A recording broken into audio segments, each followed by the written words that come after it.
Coming up on The Buck Stops Here. Traditional interview processes are dead because anybody can fake an interview with an AI copilot. I could fake an interview for being a particle physicist right now. I set up my LinkedIn. I say I went to Carnegie Mellon or Stanford, and I could use an AI to help myself fake my way through that interview. I'm wholly unqualified for that position, but I'd love to have that position. This risk is an inevitability for your company. It's not a question of if, it's a question of when, and has it happened already? The reality of it is the sycophantic bots are a massive problem. So if an entry-level employee outsources their critical thinking skills to a bot for a client-facing document, the company assumes the liability, not the bot you're using. Remember, governance it's not about red tape. It's about giving your team the confidence that they need to innovate in this brave new world without breaking the company in the process.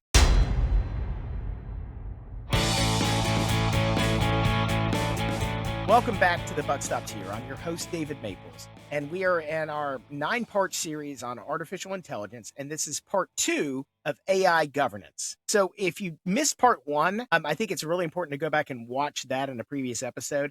That episode dealt more with solopreneurs and executives. If you're managing a team or a large team, the requirement to kind of lead from the front. You need to audit your own tech stack first. It's really hard to start dictating how you think your team should be using a new technology when you haven't even looked at how you're using it yourself. And the thing is that you can leak your data. You can have problems at any layer of your stack. You can have it at the top. You can have it from the very low people in your organization. But the reality of it is that you as the executive who are leading and directing your team in this new endeavor really need to kind of lead from the front, and you need to have looked at your own tech stack. Because once you've done that, you're going to have more credibility talking to your team, and you're going to have a better idea of how they are using the AI and how you can speak to them and speak to their concerns in a way that will help them accept and, more importantly, adopt the new policies and procedures you're going to put in place. Before we get into the episode, I want to talk to you a little bit about this 9-part series on AI that we've built for business owners. I want to talk about where we've been and where we're headed. So if you want to right now, hit that subscribe button so you don't miss any of the upcoming episodes. So here's where we were. We started out with an overview on what we called AI efficiency and opportunity, and that episode's been very popular. So we're going to actually do another 2-part on that where we dive into efficiency individually and do another one on opportunity because we think that's a deep dive. If you just want the overview, it's a good way to kind of get your head wrapped around those concepts. But we're going to have a couple of episodes where we break those out individually for you moving forward.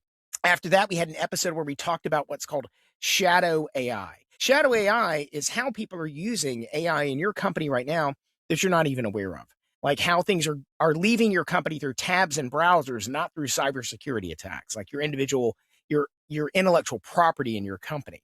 It's very important because 70% of the people in organizations right now are using AI, whether you know it or not. And that's why we have this 2-part series on AI governance. So the last episode that we talked about was about for the solopreneurs and about you as an executive, how you need to audit your own tools. This is part 2 of dealing with AI governance. So this is really where we're talking about the human element. We just teed that up in the episode.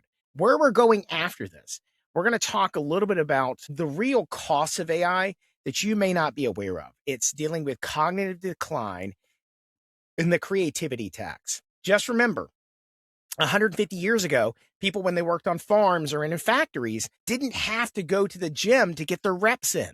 They were doing a physical activity during the day. Now, we are all tied to desks, so we have to go to the gym. The same thing is starting to happen with AI, and we're starting to see it show up in droves. So you're going to have to work hard to make sure that you don't suffer some kind of atrophy and cognitive decline as you start offloading this work to these AI machines. You're going to have to work to keep yourself sharp.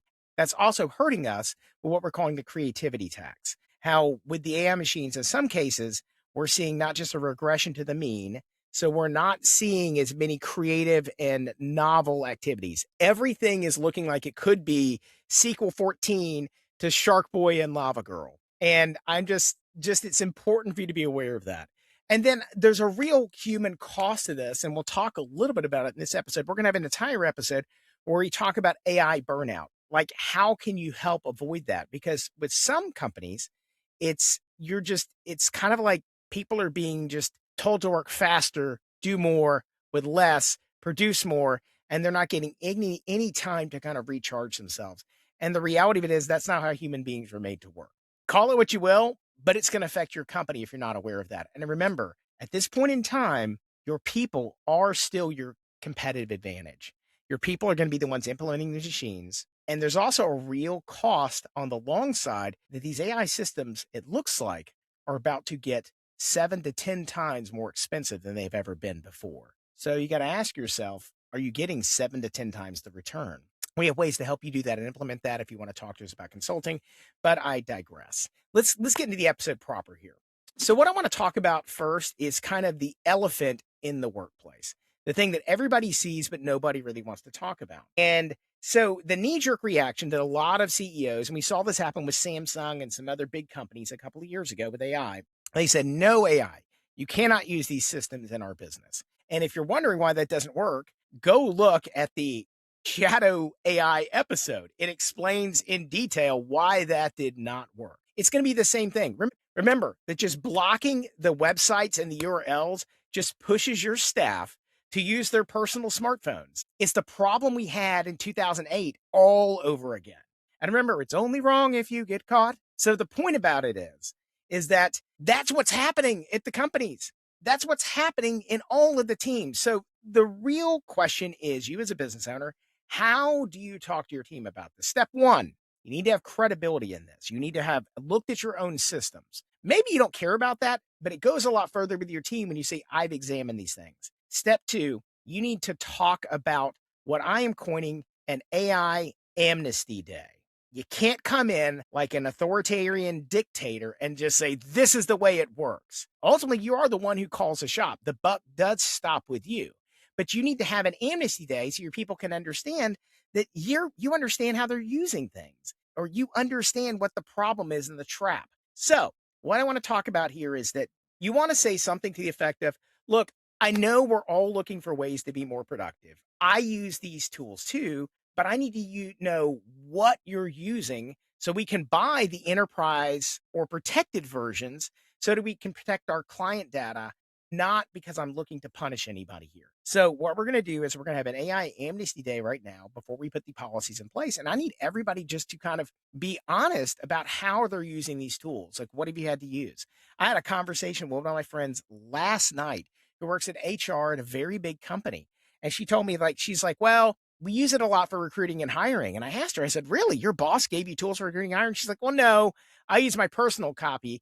I've gone and bought these things because my boss didn't necessarily want to do that. And I said, wait. So you're putting HR documentation and information into the personal tools you have? And she's like, well, yeah. And I said, isn't that an HR violation? Anyway, neither here nor there. But the idea with it is you see what's happened. And this is somebody high up at a big company. And she really means well. She has no interest in doing things the wrong way. But I think as a business owner, you've got to lead from the front, and people have to understand where you're coming from. So give you an idea. It's what I call the 4 p.m. Friday problem. Now, it doesn't have to be 4 p.m. on Friday. It can happen anywhere. But it's really the risk of an exhausted employee who's trying to sort data. What do they turn to? What do they do at 4 p.m. on a Friday afternoon? They want to hit the weekend. They want to do that, but they've been tasked with doing this. And they're worried about staying late. They've got to call their spouse, whatever it is. And here's the thing. This is not just a one-person problem. When you scale that across an organization of 50 to 500 people, it scales exponentially. Someone at your company is going to do this, and it is a major challenge. So the idea with it is that they turn to AI in confidence, and they do it at scale. This risk is an inevitability for your company. It's not a question of if, it's a question of when, and has it happened already? Here's another thing that you really need to talk to your employees about. They need to understand this. AIs will tell your junior level employees, every entry level employee in your company, what they want to hear. They have been trained on all human language, and they have been reinforced by human feedback. But it turns out, you know what we care more about getting than the right answer? We care that the person giving us the answer delivers it in such a way that makes us feel seen and heard. I can give you some really bad information and I can say something like, I really think crossing this bridge where trains run down at every 10 hours is important. I think you need to do it. I know it's dark and it's at night, but I care about you and I know you can do this. If I tell you to do that, you might just cross that bridge when it is absolutely the worst advice I could ever give you. The reality of it is the sycophantic bots are a massive problem. So if an entry-level employee outsources their critical thinking skills, and remember, the critical thinking of humans is still where the game is at. That's where the game is decided at this point in time in 2026. If they outsource that to a bot for a client-facing document, the company assumes the liability, not the bot you're using. So what I want you to do is do a dress rehearsal. Every good theater group on the planet always has a dress rehearsal. I'm sure you've heard of dress rehearsal before. The idea is you put on the full play because you don't know what's going to happen until you put it in action. But you do it in a place where you don't worry because it's not opening night. If you make mistakes, your family and friends are there to help see the play, and they're not going to blow you up on the front page of the paper tomorrow morning.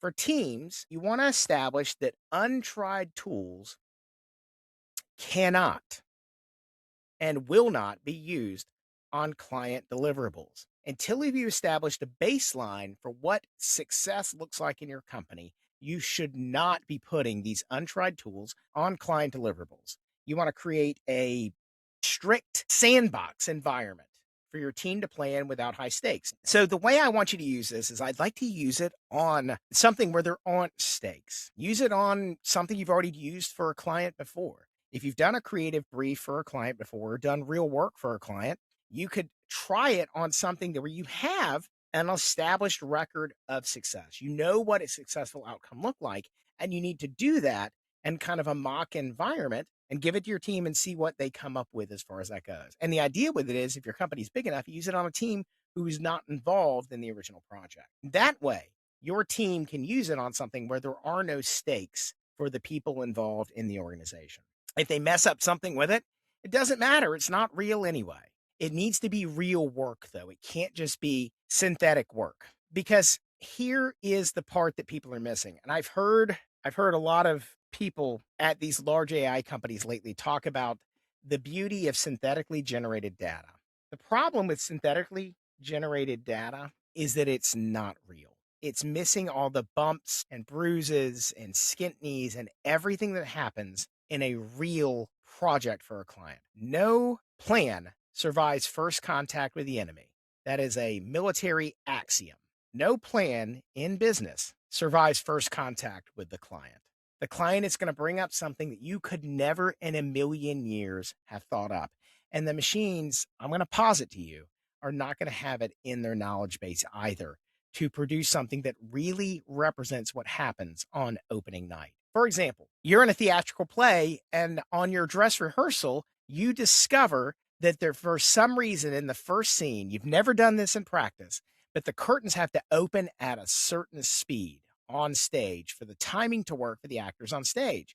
However, you've never done the dress rehearsal in the real theater where you're performing. And it turns out, guess what? Those curtains don't open at that speed. That changes what happens in your first act of the play. Nobody could have made that up or done it. And it would be very unlikely that a machine would have come up with those set of tasks. The reason you want these scenarios or these sandboxed events to happen, you want the human cognitive ability to interject those improvisational techniques. You're on a phone call with a potential client and they say something as an objection. They say, oh, well, can you do better on this because of something you said in the previous sentence? Can you do better on this quote or on this proposal? Or maybe they're just messing with you. You're probably not going to get that kind of answer out of synthetic data. I can be corrected on this, but I have yet to be impressed by these machines when it comes to the synthetic data that's being produced. It's just more of the same. And because it's being reinforced, we're getting, as I've said before, a regression to the mean. So we're getting less of these outliers and less of these things that really happens. Okay, once you've established the rules, we need to talk about how do we build your governance framework. Pro tip, don't plagiarize. Don't rip off a generic term of service or governance policy from a competitor. Your policy needs to match your specific appetite for risk. And not a single other company on this planet has your exact makeup. So when you go look at someone else's policy, I've seen this happen time and time and time and time again with shopping cart websites. I work for a digital marketing company, and historically, we've built a lot of shopping cart websites. And when they say, I need a shopping cart policy, they'll go rip this policy off another company's website. Do not do this. Do not, for the love of God, do not go do this. You need to have a policy that reacts. You need a policy that speaks to your specific appetite for risk and what your risks are in your organization. Yes, there's some boilerplate stuff that you can get, but you can get that anywhere. But you need to look at and align that policy with what you are looking to do. I've seen more people than I can count rip the terms of service off another company's website. It's not a bad idea to look at that and form it and see if there's something you're missing there that maybe you want to include, but it is not an exhaustive list of what you need to cover. So here are the policies, the 3 policies for a good AI policy. Number 1, approved tools inventory. What does that mean? An approved tools inventory list is here are the tools you're allowed to use. For example, paid enterprise tiers that don't train on your data. And what is expressly forbidden? So, what does that mean in your organization? You may say you are not allowed to use any of these other tools. You are not allowed to ever put these kind of documents in these tools at all. You may never use it for sensitive financial data. That may or may not apply to your company, but those are examples. So, it needs to be exactly what is allowed and what is explicitly forbidden. You need to be very clear about that. Number 2, data classification.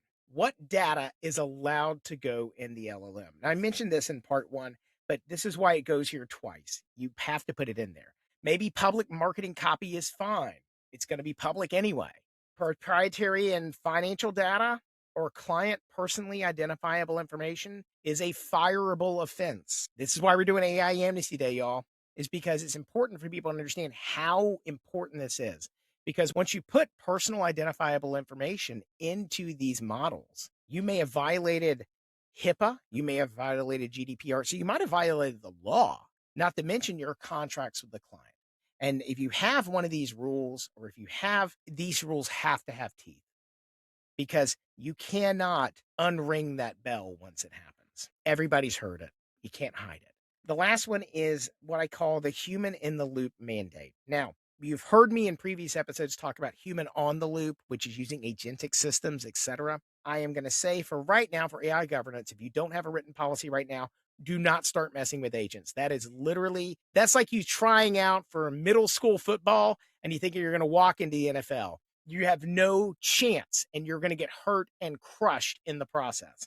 So for right now, I am relying on you to keep a human in the loop. You have a zero tolerance policy for publishing AI generated legal, marketing, or code without human review and ownership. That means not that the code is owned by you personally. It means that somebody is accountable to that stuff going online. The buck stops, not just with you at the company, but with the employee who submitted it. They have to own the things they are being turned in, and you have to let them know they can't hide behind that.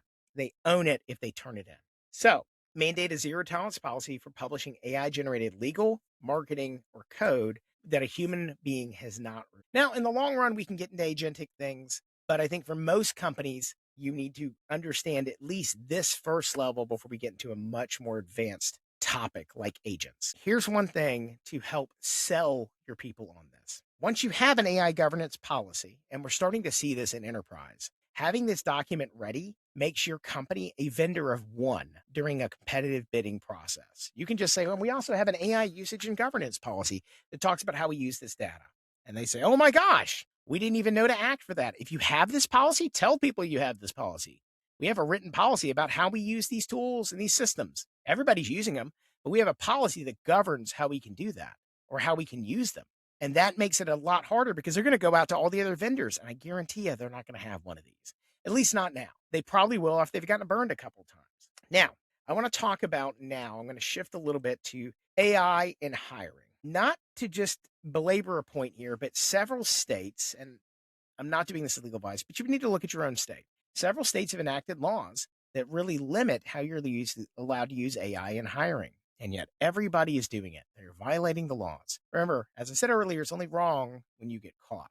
The reality of it is a lot of people, we're not meaning to violate these rules. A lot of us don't even know they exist, or they're just mistakes. So one of the things I want to talk about first on this is how interviewing is getting a lot harder. And it's unfortunate. And by the way, if you're an individual listening to this podcast and you've had trouble getting a job, I'm sorry. AI has created this monster.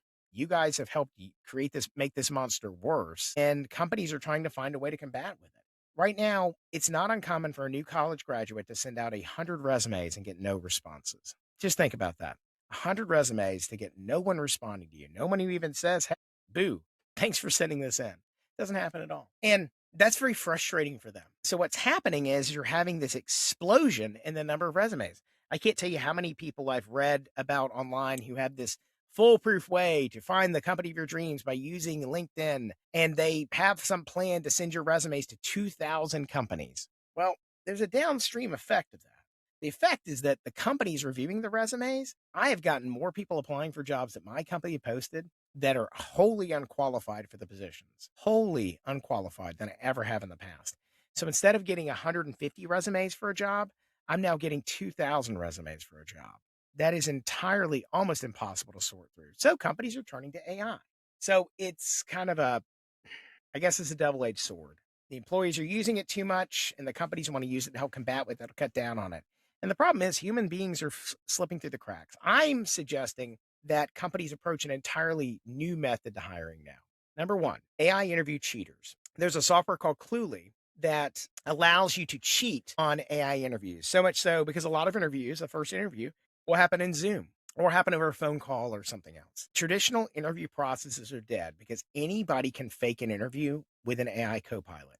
I could fake an interview I could fake an interview for being a particle physicist right now. I set up my LinkedIn. I say I went to Carnegie Mellon or Stanford or whatever it is, and I have a degree. I'm Dr. David Maples. I have a PhD in astrophysics, and I could use an AI to help myself fake my way through that interview. I'm wholly unqualified for that position, but I'd love to have that position.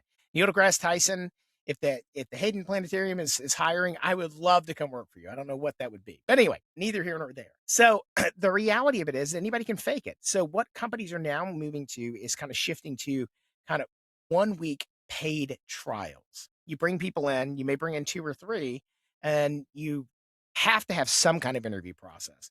And so I think a lot of the interviews are going to have to be in person. If you're going to do them over a Zoom call, anybody can fake anything. But the answer is you could make them use a different laptop. You could make them move to something they're not prepared to do. It seems a little unfair to the interviewee, but the reality of it is you don't know if they're using one of these other tools. This is why we can't have nice things. So this is what's happening. So, but the 1 week paid trial, which is kind of catching fire out in Silicon Valley, is you bring them in for 1 week and you give the candidate access to all your approved AI tools. You don't want to see them work in a vacuum. You want to see how they can work with the tool that you need. You need to align your job and your tasks that they're going to be using so that they are set up to be successful using these tools. And then you can measure the output in a real world scenario.